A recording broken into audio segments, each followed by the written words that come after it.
Saudara, depresi dirasakan seorang anak di kota Cirebon, Jawa Barat. Di usianya yang terlampau muda, hari-harinya dipenuhi oleh amarah dan tangisan. Dikenal sebagai anak yang baik dan rajin, perilakunya kini berubah menjadi sering mengamuk usai sang ibu menjual handphonenya. Namun apa yang dialami bocah berinisial A itu jauh dari kata sederhana. Ada kesedihan, beratnya beban menjadi orang tua, hingga impitan ekonomi di balik kisah yang menyayat hati ini. Dan inilah saudara kondisi bocah malang itu. Ia terlihat histeris dan terus meronta-ronta. Sang ibu dibantu dengan keluarga lainnya harus menenangkan anak berinisial A agar tidak membahayakan dirinya sendiri dan orang lain. Kondisi ini sudah dialami sang anak lebih dari setengah tahun lamanya. Karena sering mengamuk, pihak keluarga memutuskan agar anak tak lagi masuk sekolah. Masa-masa kelam tak hanya dirasakan sang anak tapi juga sang ibu, Siti Anita. Perempuan berusia 38 tahun itu menyesal telah menjual handphone anaknya.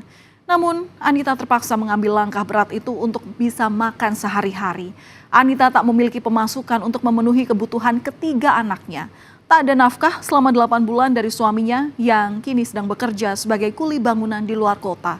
Bukan hanya Anita beserta anak-anaknya yang tinggal di rumah mungil di Kecamatan Kesambi, tapi ada 2 keluarga lainnya. Bila waktu bisa diputar, Anita mengungkapkan dirinya tak akan menjual ponsel anaknya meski telah mendapatkan izin dari sang anak. Itu kan saya bingung ya keadaan, saya nggak kerja, saya nggak jualan ya. Terus suami juga waktu itu keadaan 8 bulan nggak ngasih nafkah gitu loh Mas. Jadi saya bingung, ada barang itu ya saya jual buat makan sehari-hari kayak gitu. Iya mungkin itu barang yang dia senang gitu kan ya. Hasil nabung sendiri, jadi payah sendiri, saya pinjam kan, tapi saya izin Mas, saya izin, nggak asal saya jual, saya izin. Mama pinjam ya, nanti mama balikin, kalau punya uang mama belikan lagi. Dia boleh, Pak boleh, tapi ya itu di saat itu yang sering mengalamin kayak gitu. Saat ini sang anak tak lagi masuk sekolah. Terakhir, anak ini bersekolah pada Oktober 2023, di mana saat itu ia baru saja naik ke kelas 6 SD.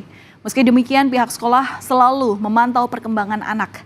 Pihak sekolah datang ke rumah sang anak, juga berkonsultasi dengan puskesmas serta dinas kesehatan untuk pemulihan kondisi. Selain itu, pihak sekolah mendukung sang ibu untuk menangani A, di mana anak ini sendiri masih terdaftar di data pokok pendidikan lengkap dengan rapot serta catatan akademiknya. Sekarang kondisi psikologis sang anak menjadi fokus penanganan. Dari sekolah juga kalau misalnya ada yang hal-hal penting tetap menyampaikan, tidak serta-merta nggak berangkat terus dikeluarkan, tidak. Jadi masih tetap menjadi murid kami, siswa kami gitu.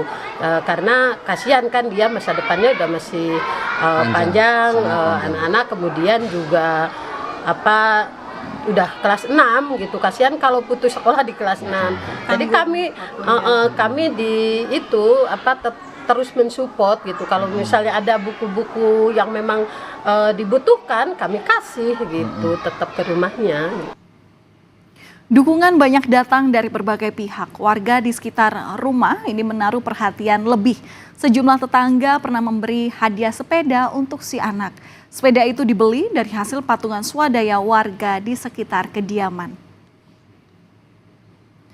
Kasus ini sampai menjadi perhatian Presiden Joko Widodo pada hari Senin kemarin. Selain melihat kondisi langsung anak, staf kepresidenan Puput Haryadi juga menyampaikan bantuan dari Presiden berupa biaya pendidikan hingga lulus nanti, serta 2 orang adiknya yang juga mendapatkan program bantuan untuk bisa menyelesaikan pendidikan. Bermanfaat dan digunakan dengan baik anggaran yang diberikan dari Bapak Presiden, bantuan yang diberikan Presiden. Penggunaan tersebut tetap sepengetahuan dari orang tua dan didampingi oleh Dinas Pendidikan karena peruntukan untuk biaya pendidikan. Bantuan tersebut terdiri dari biaya pendidikan dan peralatan sekolah. Bocah yang depresi kini kondisinya mulai membaik. Anak berusia 13 tahun itu perlahan bisa berani keluar rumah dan bermain bersama dengan anak-anak lainnya. Banyak hal dapat memicu anak menjadi depresi dan penting bagi orang tua untuk melihat gejala-gejala yang mengarah ke depresi dalam perilaku sehari-hari, seperti mudah cemas, marah, serta meledak-ledak. Pola asuh yang diterapkan perlu disesuaikan dengan kepribadian sang anak.